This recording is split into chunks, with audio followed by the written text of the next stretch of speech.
안녕하세요. 전 영화 시작해서 2만 19번째 에피소드를 시작하겠습니다. 준비했어요? 19번째인 거 명확하게 알고 계시네요. 써놨어요. 펭귄맨님 잘 지내셨어요? 네, 잘 지내고 있고 너무 행복하고요. 저도 행복해요. 별일 없으셨죠?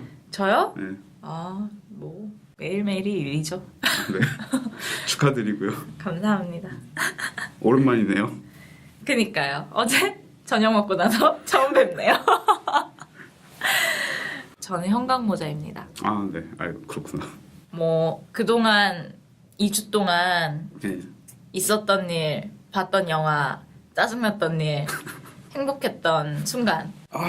뭐 특별히 행복했던 순간은 전혀 없고요. 일단은 그 9월 말이죠. 이제 한 일주일 정도 됐나요? 일주일 조금 안 된, 지금 오늘이 10월 5일이니까 9월 30일인가가 아마 발표였던 것 같은데, 그 전에도 한번 언급드렸던 3 빌보드 아웃사이드 에빙 미조리 마틴 맥도나의 신작이 이제 산세바스티안 영화제에서도 관객상을 받았어요. 그래가지고 토론토에 이어서 관객상 이관왕 그 베니스에서 각본상 받은 거에 이겨가지고 사실은 뭐라고 해야 될까요? 그냥 어쨌든 영화제 중에 좀 메이저, 좀 크고 중요도 있는 영화제 세 군데를 돌면서 어쨌든 상을 뭐 하나씩 꼬박꼬박 열심히 받고 있고요. 그래서 개인적으로 매우 기대가 되고 있습니다. 특히나 뭐 관객상을 받은 것 자체가 좀 재미의 측면에서도, 그리고 약간 뭐 이렇게 얘기하면 좀 이상한데 뭐 예술적으로도 어쨌든 고루 충족시켜주는 영화일 것 같아가지고 매우 기대를 하고 있고요. 그러고 보니까 마더 이스트빌리지 시네마에서 보셨다고 그랬죠? 네. 1관? 제일 큰 관. 네네. 어라이벌 봤던 극장이라고 맞아요. 그때 말씀하셨잖아요. 근데 어라이벌을 봤을 때는 저희가 약간 위에서 봐서 애초에 스크린이 왜곡돼 있어서 몰랐는데 그때 사다리꼴로 틀어진다고 얘기했잖아요. 광고가. 네. 근데 실제로 제가 보니까 스크린 자체가 애초에 왜곡돼 있어요. 근데 그렇게 사다리꼴로 생기진 않았죠? 사다리꼴로 안 생겼는데 화면이 사다리꼴로 나와요.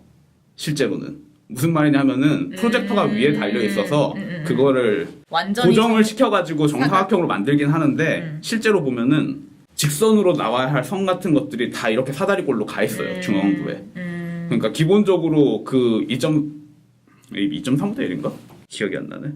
근데 어쨌든 와이드 화면으로 봤을 때도 약간의 왜곡이 있다. 저한테 솔직히 약간도 아니었어요. 저는 그 너무 명확해가지고 배우 얼굴이 다 못생기게 나오더라고요. 그래서 그 관 자체가 애초에 프로젝터가 왜곡이 있는 거 아니에요. 저는 그 영화를 볼 때는 그런 걸 좀 덜 느꼈는데 광고가 너무 심하게 아예 그냥 사다리꼴 모양으로 돼 있잖아요. 그래서 제가 봤을 때는 극장에서 스펙을 줬는데 대행사에서 그거를 이제 너무 오바를 해가지고 소재를 제작을 한 거죠. 스펙을 줬는데 제작을 한 게 그러니까 무슨 말이죠? 우리가 이만큼의 왜곡이 있다 했을 때 뭐 그걸 감안해서 만든다고 해서 오바를 한 것 같아요. 전혀 아니에요. 그래요? 전혀 아니에요. 그럼 왜 그렇게 만드는 거죠? 그렇게 만든 게 아니라 애초에 그 프로젝터가 그런 식으로 틀어지고 있어요. 계속. 그 화면비만? 왜냐면 아니요. 애초에 이 프로젝터의 왜곡 보정이라는 게 상하 좌우래. 꼭지점을 맞추는 거란 말이에요. 근데 그게 꼭지점만 맞추기 때문에 실제로는 그 프로젝터 렌즈에서의 거리 길이가 다 다르잖아요. 그러니까 그게 어차피 왜곡이 일어나는데 그걸 보정시키는 거거든요. 거기 왜곡시키는데 그 왜곡이 끈 부분만 맞추다 보니까 정확하게 디테일한 원리는 저도 모르겠는데 애초에 그 프로젝터를 그 화면비로 맞췄을 때 그것보다 작은 영상을 틀면은 그 왜곡이 고스란히 그냥 드러나 버린 것 뿐이에요. 그래서 실제로는 마더도 그렇게 틀어지고 있어요. 무슨 말인지 알았다. 그러면 저는 그게 또 거슬렸는데 사다리꼴 나오는 거는 아예 이렇게 윗부분이 이렇게 좁잖아요. 그쵸. 밑에가 되게 넓고. 근데 다른 그 광고, 모든 광고가 그렇게 나오는 게 아니라 어떤 광고는 사각형으로 나오긴 하는데, 그러니까 뭐 좀 더 마더의 그거에 가깝게 있었기 때문에 그렇게 보였겠죠. 근데 끝에가 뭐라 해야 되지? 뭔가에 가려져가지고 그림자가 생기듯이 뒤퉁이만 좀 이렇게 잘리는 거예요. 이렇게 이게 사각형인데 이렇게 잘리는 거예요. 그래서 보니까 프로젝터 앞에 뭔가 이렇게 철물 구조물 같은 게 이렇게 있더라고요. 그래서 그게 가리는 건가라고 생각을 했는데 또 마더는 그게 안 보이는 거예요. 훨씬 더 화면이 더 크게 나오는데 그래서 다른 프로젝터를 쓰는 건가라고 생각했죠. 아니요. 그거는 그래서 그런 건 아니에요. 아 그럼 뭐지? 근데 그 광고는 제가 못 봐가지고 정확하게 그게 어떤 상황인지를 지금 모르겠고 저는 이제 그 히치콕 영화 히치콕 예고편. 커버 하는 거 그 예고편에서 그 현상이 나오고 그래서 보면은 이게 뭐 4:3 화면보다 약간 더 와이드한 걸 틀면은 그 디스토션이 약간 줄어들고 그래서 아예 마더랑 화면비가 똑같은 게 틀면 디스토션이 없는데 실제로 그 극장에서 마더를 보면은 벽이라든지 이런 게 다 이렇게 사다리꼴로 돼 있어요. 그리고 화면 인체 얼굴도 이 아래쪽이 약간 하관이 발달된 것처럼 사람이 표현되고 맞아요. 그러니까 그럼 약간 위에서 보기에 적합하게끔 된 거네요? 위에서 보기에 적합하다고 말할 수도 없죠. 왜냐하면 위에서 보면 그냥 그 비율은 괜찮아지겠지만 턱 같은 게 좀 작게 보이지 않겠어요? 주변부는 이제 다시 어차피 왜곡은 있으니까. 생기니까 그냥 뭐 그리고 애초에 사람이 그렇게 위에서 아래로 내려다보는 게 뭐 정상적인 관람이라고 보기도 힘들고 그래서 그 프로젝터는 그냥 그런 프로젝터예요. 그럼에도 불구하고 밝기는 제가 봤던 데보다 낫더라고요. 훨씬 그랬고요. 저희가 봤던 영화 중에 네. 윈드리버도 있었잖아요. 네. 윈드리버 얘기 좀 해볼까요? 윈드리버 그거 한국에서 하는 것 같던데. 네, 거의 동시에 봉했어요. 그 윈드리버 저는 이제 이 사람이 제가 이제 좋아하는 영화들의 각본을 쓰신 분의 데뷔작이잖아요. 그렇죠. 연출 데뷔작이죠. 네네. 그래서 사실 깐느에서 감독상도 받았고 그렇죠. 그 주목할 만한 시선이었나? 어쨌든 그 전작이라고 하긴 그렇고 각본을 쓴 게 시카리오랑 로스트 인 더스트. 네, 로스트 인 더스트였었고 근데 저는 뭐 솔직히 제 느낌은 이 사람이 너무 힘이 들어갔다라는 생각이 많이 들었어요. 그래서 사실은 그 전에 각본에 대해서도 사실 약간 다시 생각해 보게 됐는데 왜냐면은 시카리오도 그렇고 특히나 로스트 인 더스트 같은 경우에는 결국에는 풍경을 묘사해내는 방식과 캐릭터의 정서가 좀 잘 맞아 들어간다고 생각해서 사실 거기에 대해서 후한 점수를 줬던 영화였기 때문에 이게 결국에는 각본만 봤을 때는 생각보다 이게 훌륭한 각본이 아니었을지도 모르겠다는 생각까지 저는 약간 들 정도로 비슷할 수도 있는데, 그러니까 소재나 배경 같은 걸 잡아내는 건 되게 좋은 것 같아요. 근데 그걸 잘 못 찍었죠. 그쵸. 이 경우는. 못 찍기도 했고 윈드리버 같은 경우는 그거에 대한 고민도 별로 드러나지 않은 느낌이었어요. 이거에 꽂힌 건 알겠는데 이 주제와 이런 풍경, 설경 이런 것들에 꽂힌 건 알겠는데 거기에 대해서 별로 깊게 고민한 느낌은 안 들어서 저도 좀 아쉬웠던 것 같아요. 뭐 그리고 무엇보다도 저는 모르겠어요. 가장 영화의 배우의 이미지라는 걸 좀 무시할 수가 없는데 저는 호크아이가 스나이퍼로 나오는 것 자체도 좀 뭔가 호크아이 제레미 레넌가? 하여튼 뭐 그분이 이제 거기서 스나이퍼로 나오는 것도 좀 웃기다고 생각했고 사실 이 호크아이가 그렇게 나이든 배우는 아니지만 그 노련한 그 숙련된 사람과 신참 여형사의 콜라보레이션이라는 게 사실은 되게 신선한 조합은 아니잖아요.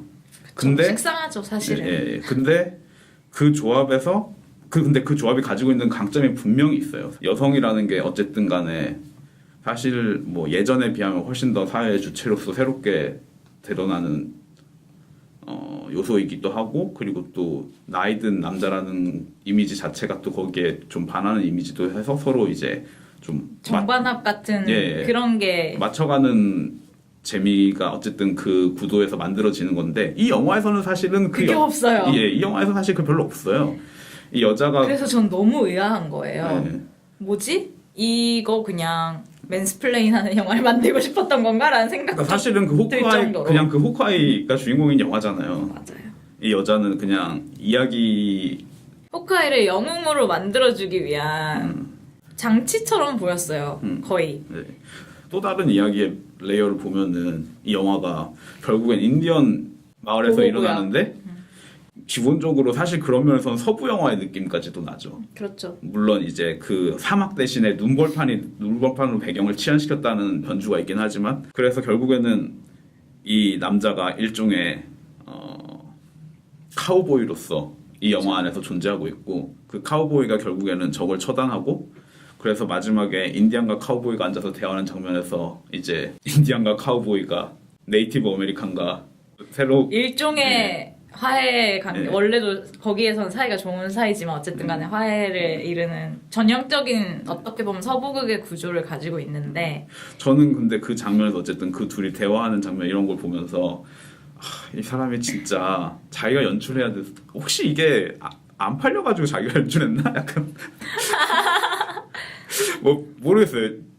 이렇게 얘기하면 좀 그런데 뭐 그런 생각까지 들 정도로 저는 뭐 이 영화가 정서적으로 좋은 구석은 조금 있긴 있었는데 그럼에도 불구하고 일종의 상징으로서 존재하는 인물이라는 생각을 했을 때는 너무 모르겠어요. 감독이 그냥 어깨에 힘이 들어갔나? 약간 이 작가가 자기가 연출할 거라고 생각하니까 좀 더 명확하고 강한 이미지들을 넣고 싶었나? 약간 이런 생각이 많이 들었고 확실히 캐릭터들이 좀 도식적인 측면이 있는 것 같아요. 전작들하고 비교했을 때 조금 더 어떻게 보면 전형적이고 조금 명확하다면 명확한 거고 역할이 분명하고 그런 점에서 근데 이제 그런 것들이 결국에는 감독이 묘사하는 방식에서 결국에는 망가뜨린 건가라는 생각도 사실 많이 들어요.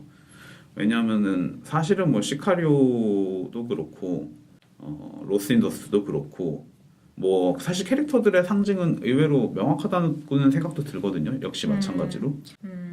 시카리오 같은 경우는 조금 더 흥미로웠던 것 같고 로스트 인 더스트는 뭐 하긴 좀 배우의 힘이 컸던 것 같네요. 두 작품 다 생각해보니까. 근데 그러니까 그게 배우의 힘도 있지만 결국에는 감독이 이거를 구현해내는 과정에서 뭔가 좋은 선택을 하지 못한 것 같은 그런 생각이 많이 드는 거죠. 뭐 어떻게 뭘 찍느냐도 또 중요한데 또 어떻게 보여줄 것이냐도 좀 문제가 되지 않나라는 생각이 들고 특히나 그 윈드리버 같은 경우는 너무나 모든 것을 명확하게 풀어내는 면도 저는 좀 있는 것 같아가지고 뭐 모든 게 너무 명확하다기보다는 좀 그 전 작품들에 의해서는 뭐 예를 들어서 무슨 일이 있었는지 이런 것도 명확하게 너무 다 보여주고 저는 이 인디언 보호구역에서의 삶 같은 것들이 처음에 초반부에는 좀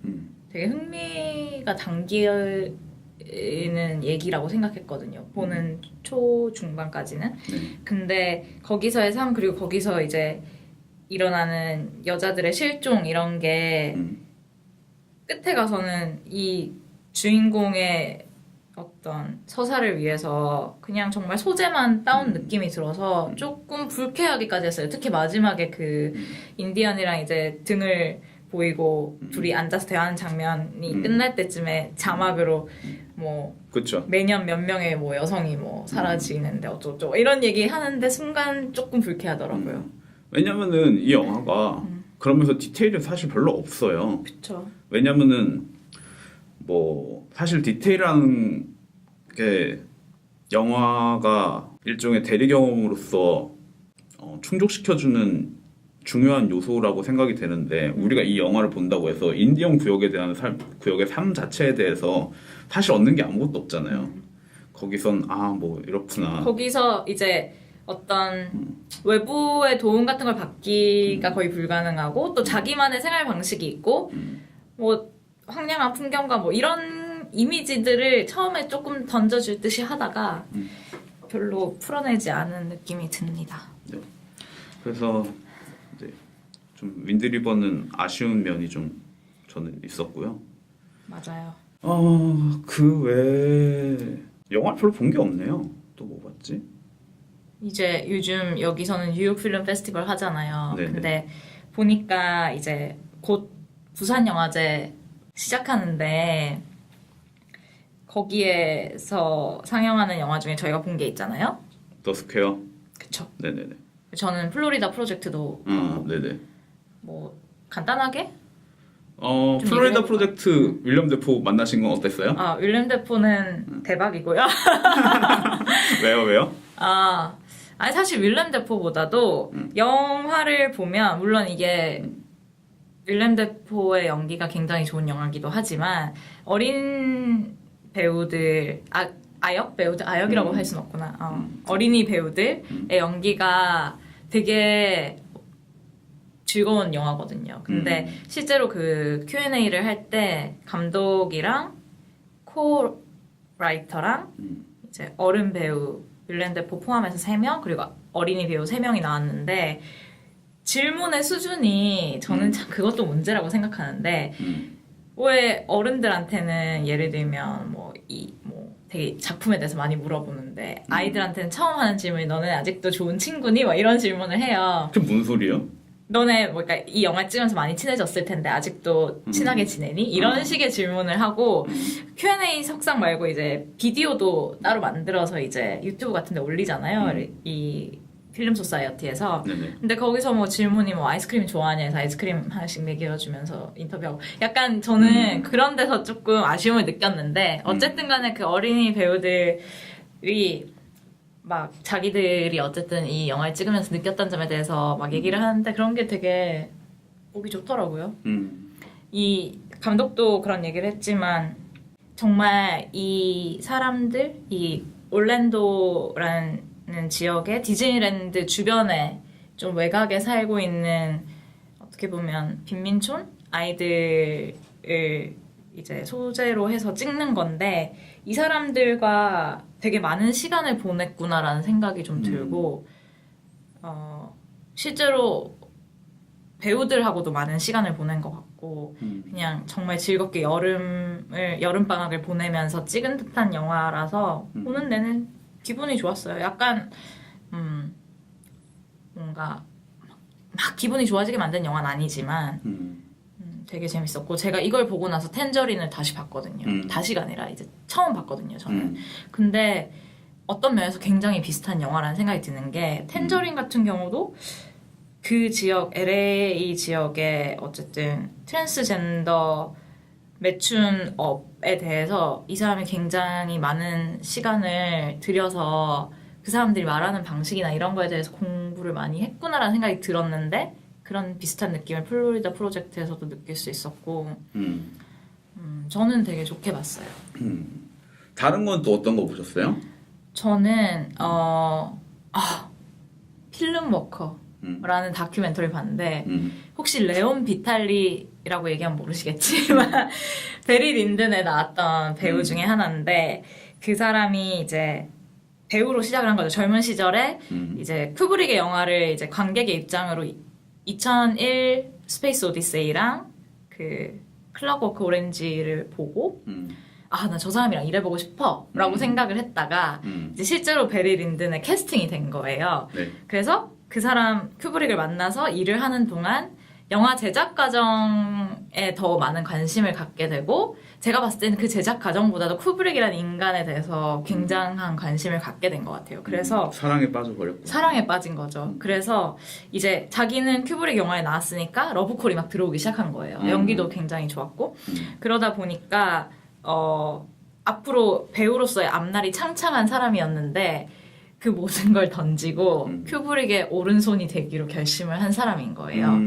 그래서 그 사람에 대한 다큐멘터리고 그분이 아직도 살아 계셔서 실제로 그날 Q&A에도 왔었어요. 근데 나이가 이제 굉장히 많으신데 35년 정도를 큐브릭이랑 함께 일을 하면서 처음에는 이제 캐스팅 같은 거를 도와주면서 시작을 한 거죠. 풀메탈 자켓 같은 경우에 배우들 오디션 테이프 같은 거 만들고 그 다음에 뭐 샤이닝 같은 경우에는 그 아역 있잖아요. 데니. 네. 데니의 연기 지도까지 자기가 해가면서 그래서 뭐 이제 다 큰 데니의 인터뷰도 나오는데 정말 많이 변했더라고요. 그게 약간 하나의 슬픈 포인트였고 많은 사람들이 그 사람의 이름을 모르고 네.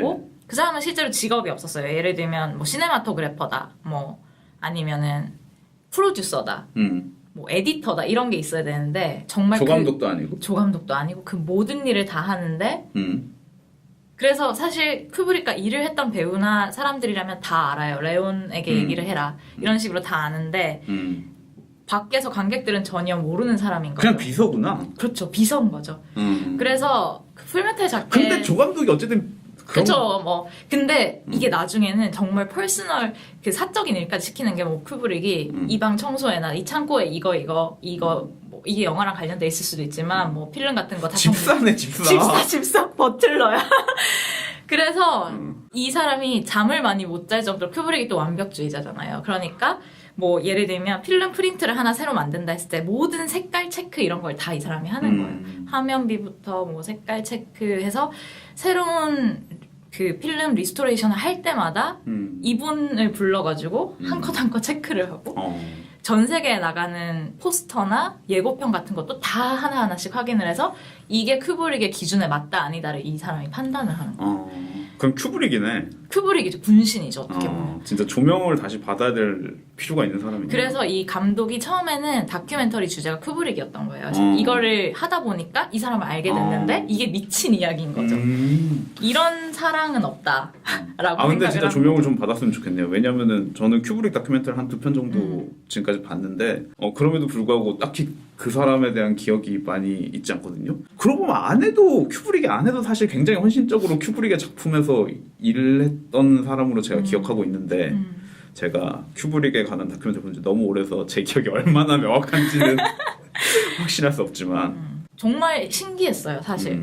그리고 그 사람이 이제 제목에 대해서 영화 제목에 대해서 설명을 하는데 자기가 이제 외국에 촬영이나 뭐 이 출장을 갈 일이 많잖아요. 비자 서류에다가 직업을 써야 되는데 모르겠는 거예요, 자기 직업을. 그래서 항상 필름 워커라고 썼다고 하더라고요. 근데 되게 그 감동적인 게 있어요, 그 사람이. 그래서 어떤 그 풀메탈 자켓 배우였다가 지금은 그분도 영화 그냥 제작을 하시는 어떤 분이 쓴 책에 뭐 회고록 같은 거에 레온 비탈리에 대한 구절이 있는데 불나방 같다고 썼어요. 큐브릭이란 천재를 향해서 정말 자기 모든 걸 내던지고 달려드는 불나방 같다. 근데 정말 맞는 표현인 것 같아요. 이렇게 지금 얘기 들은 게 전부지만 진짜 맞는 것 같은 게 저는 사실 그 생각을 하고 있어요. 나는 신이 와서 시키다 하더라도 그렇게 열심히 살지 못하겠다.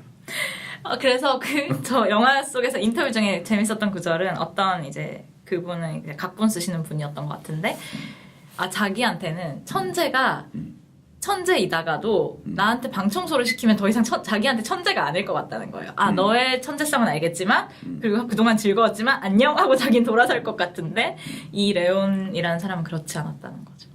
지금까지도 뭐 큐브릭 관련해서 뭐 새로 DVD를 찍는다거나 뭐 프린트를 만든다거나 하면 다 검수를 한다고. 어떤 면에서는 행복하고 기쁜 삶이겠네요. 그렇죠. 본인이 정말 만족하는 게 너무 보여요. 그 다큐멘터리 안에.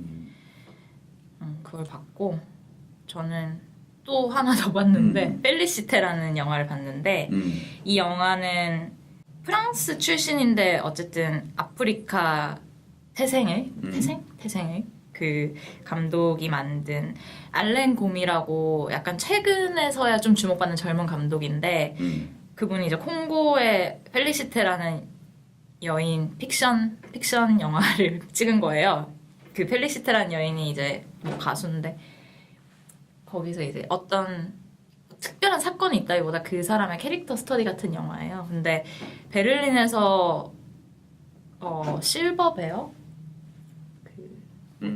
심사위원 대상을 받았고 저는 정말 전혀 모르고 영화를 보러 갔는데 굉장히 좋았어요. 어떤 뭐라고 해야 되지? 그 프로그래머가 이 영화를 소개할 때 우리가 요번에 메인 슬레이트에 거는 영화 중에 제일 뮤지컬에 가까운 거라고 했는데 실제로 이제 노래하는 장면도 많이 나오고 또 되게 환상인지 뭐 꿈인지 뭐 뭔지 모르겠지만 코러스 합창 같은 장면들도 되게 많이 나오고 하는데 그 시적인 대사와 음악과 또 뭐 밤의 풍경들이 굉장히 많이 나오고 그거에 대비돼서 또 콩고의 완전 대낮의 현실의 거리 같은 것들이 막 대비돼서 나오는데 뭔가 말로 다 설명하지 않아도 영화가 뿜는 에너지 같은 게 확 느껴져서 좋더라고요. 근데 이게 개봉을 하진 않겠지라는 생각이 들어서 또 한편으로는 약간 씁쓸하기도 하고 그랬습니다. 개봉을 왜 하지 않을 거라고 생각하셨어요? 아, 왜냐면 제가 이 영화를 보게 된 것도 이 영화가 매진이 안 돼서 사실 메인 슬레이트는 대부분 매진이 되잖아요.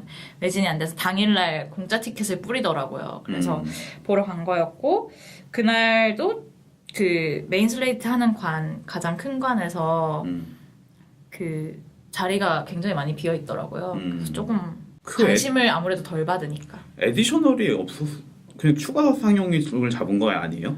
아니었던 것 같아요. 영화제에서 사실 그런 경우 잘 없는데 특이하네요. 근데 근데 이게 그렇다고 또- 그게 뭐 되게 좀 빡센 다큐멘터리도 아닌데 그럼 쉽지 않을 것 같은데. 아, 그리고 이 영화 자체가 좀 그냥 캐릭터 스터디에 가깝다 보니까 이거를 설명하는 짤막한 글이 굉장히 좀 재미없게 쓰여져 있는 면이 있어요. 그리고 뭐 아프리카를 배경으로 한다고 하니까 좀 관심이 덜한 것도 있을 것 같고 뭐 아무튼 기회가 되시면 보시면 참 좋겠다 뭐 그런 얘기를 하고 싶었고 더 스퀘어는 우리 같이 봤잖아요. 네.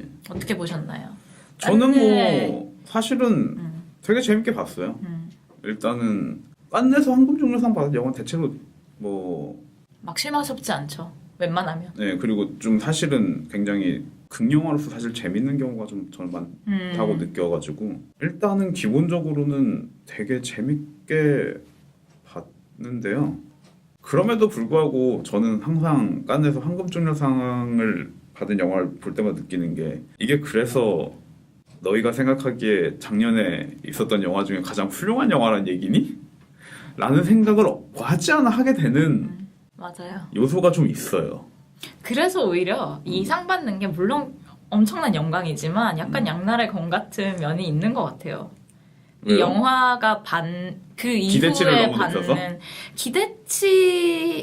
기대치라고 할 수도 있겠죠. 뭘 기대하느냐는 다 다르겠지만.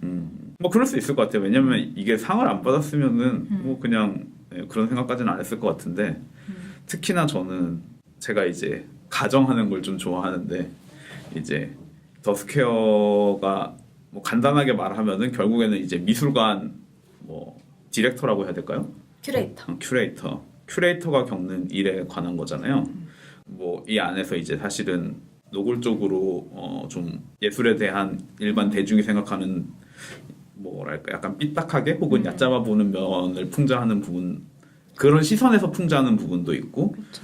뭐 풍자가 굉장히 큰 부분을 차지하죠. 네네 그리고 또 미술관에 흔히 말하는 그 아트 피플들에 대해서 그런 사람들에 대해서 다루기도 하고 그리고 뭐 예술 작품 자체에 대해서 다루기도 하고 뭐 그리고 뭐 실생활에서 또 그 사람이 겪는 윤리적인 문제에 대해서 다루기도 하고 뭐 일단 뭐 여러 가지 문제를 다루고 있는데 그런 풍자를 저는 이제 작년 깐느 심사위원장이었던 알모도바르는 확실히 이걸 좋아했을 거라는 생각이 많이 들었어요.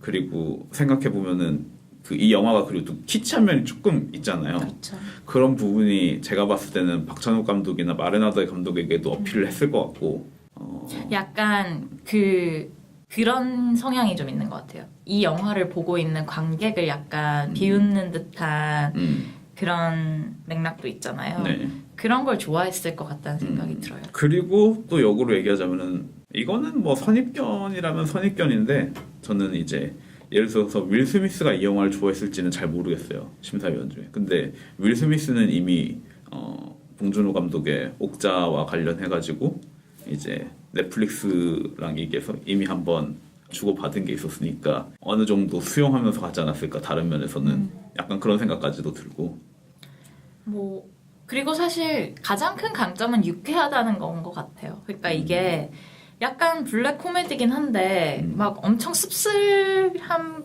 마지막에 결국 주인공이 어쨌든 원하는 바를 이루지 못하는 게 있잖아요. 근데 뭐 약간의 뭐 여러 감정이 들 수 있는데 기본적으로는 이 영화 자체가 긴 러닝타임에도 불구하고 계속 유쾌하게 좀 흘러가는 느낌이 있어서 약간 만장일치를 받아내기에 유리한 면이 있었던 것 같다는 생각은 드네요.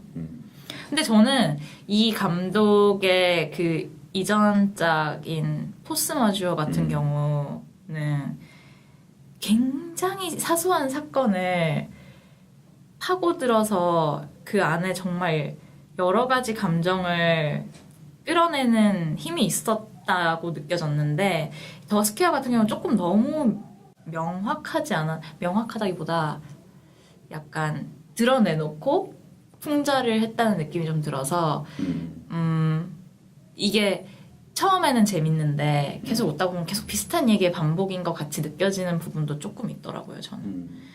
하지만 그럼에도 불구하고 저는 이 영화가 결국에는 이 주인공이 소매치기를 당하면서 일어나잖아요. 근데 그 소매치기 장면이 소매치기를 당하는 과정이야말로 정말로 예술에 가까운 퍼포먼스에 가까운 현대 과정으로, 예술이죠. 예, 현대 예술로 일어나고 그로 인해서 일어나는 일들도 거의 퍼포먼스에 가까운 그리고 그 과정에서 이제 보는 사람도 그리고 주인공조차도 깨닫는 바가 있는 그런 식으로 이제 어찌 보면은 미술관 밖에서 예술이 확장해가는 방향성에 대해서도 되게 재밌는 요소가 있어가지고 다른 차원으로 보이는 곳의 공간들을 넘나드는 것을 만들어내는 방식이 되게 훌륭했다고 생각을 해요, 개인적으로. 그러면서 보면은 사실 이제 그 침팬지 역할하는 남자도 사실은 스크린에서 튀어나온 사람이잖아요. 네. 저는 그 부분도 재밌었던 것 같아요. 그러니까 정말 이 영화 안에 여러 가지의 가닥이 섞여 있는데 그 중에 이제 광고대 행사를 불러서 이제 새로운 전시의 홍보 방안을 짜는 부분이 있잖아요. 근데 너무 재밌더라고요. 그게. 아, 그래요? 저는 그 부분이 사실 제일 별로였거든요. 아까 너무 뻔한데 그냥 저는 진짜 저렇게 일하는데라는 생각이 정말요? 들어가지고 네, 그러니까 그 프레젠테이션 하러 가기 전에 그들이 가위바위보를 하잖아요. 그래서 네. 지네가 아이씨 하고 나서 걔가 이제 정말 낯뜨거운 자기네 아이디어 설명을 막 하잖아요. 근데 그게 정말 와닿았거든요. 그렇구나. 저는 사실은 그 장면이 너무 비현실적이라고 생각했던 게 제가 그 자리에 있었으면은 무조건 욕했을 것 같아요. 당연하죠. 여기 나오죠. 근데 실제로 그런 일이 굉장히 유사한 정도로 일어나요. 그리고 그 상황에서 사실 뭐 광고주라고 할 수 있겠죠. 이 상황에서는 광고주들도 욕이 나오지만 욕을 하진 않죠. 그래서 어쩌다 보면 어영부영 하다 보면 정말 말도 안 되는 아이디어가 실행까지 가요. 그렇구나. 저는 이게 제가 뭐 친구들이랑 이제 회의하는 거를 좀 상상해가지고 그러면 이제 아마 병신 되거든요. 아, 그쵸. 그렇게 하면 안 되죠, 사실. 네. 그래가지고 저는 너무 나이스한 사람들밖에 없어. 아니에요. 근데 또 이게 뭔가 비즈니스란 탈을 써서 그런 건지 확실히 그런 면이 있고 또 거기 보면 항상 그 2명의 젊은 남자는 되게 안에 패딩 조끼 같은 거 입고 정장 입고 되게 스타일도 막 수염 기르고 머리 약간 막 크리에이티브한 척하는 사람들 있고 그다음에 조금 연차되는 사람이 가서 크리에이티브란 말 들으니까 또 화나네요. 그쵸. 딱 그 말이에요. 제가 제일 싫어하는 몇 개 단어가 있죠. 크리에이티브. 인사이트 뭐 이런 거 죽여버리고 싶다. 약간 연차 되시는 분이 가서 이렇게 좀 친분으로 좀 이렇게 좀 원래 이렇게 그런 거 얘기하는 사람들이 그런 거 밀어넣어주고. 제일 없는 사람들이거든요. 그럼요. 근데 또 그걸 팔고 사는 산업이 있다는 게 참 새삼 재밌는 일이기도 하지요.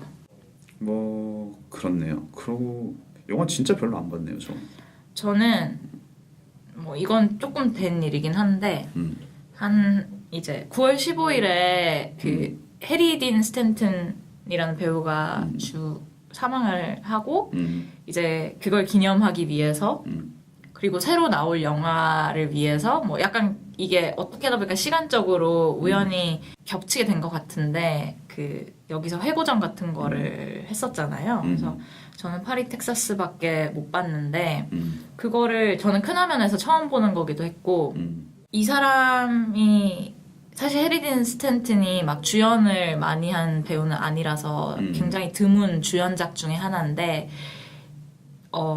이 사람의 인생이 끝난 시점에서 다시 봤을 때 느낄 수 있는 어떤 약간 감정 같은 게 영화의 내용이랑 상당히 잘 어우러지더라고요. 약간 해한 같은 감정, 내가 해안을 느낀다기보다 어떤 한 인간의 해안 같은 게 좀 느껴지는 부분이 있어서 저는 되게 좋았고 다시 보니까 좋더라고요. 뭐 그런 얘기를 하고 싶었고 네. 새로 그 해리딘 스탠튼이 주연을 한 유작이죠. 럭키란 영화가 나오는데 대부분의 평이 물론 저는 이제 헤드라인만 쭉 훑어봤는데 영화 자체보다도 어쨌든 이 배우의 삶에 대한 어떤 찬사에 가깝다. 그리고 최고의 연기를 보여줬다. 뭐 이런 평이 많더라고요. 이게 물론 부고와 맞물려서 더 그런 걸 자아냈을 수는 있는데 저는 좀 보고 싶은 영화 중에 하나? 다가오는 영화 중에. 네. 뭐 그러면은 이제 마더로 넘어갈까요? 데런 아로노프스키. 이 발음이 너무 어려워요. 맞아요. 데런 아르의 아로노프스키. 마더에 대해서 얘기를 해보도록 하겠습니다.